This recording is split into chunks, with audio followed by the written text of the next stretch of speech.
nuestra familia, el corazón es el punto débil. Mira, tu padre llevaba 10 años con un marcapasos. ¿Y cómo lo sabes? Porque lo dicen las cartas.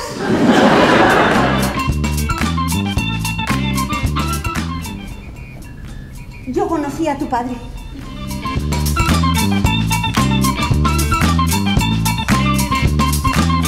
Es que es más lista que nada. Es increíble.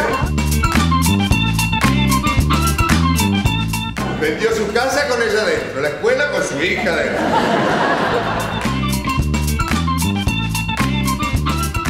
No, con lo de la crisis es muy difícil vender un piso. Mucho. Tu padre se ha ido a morir en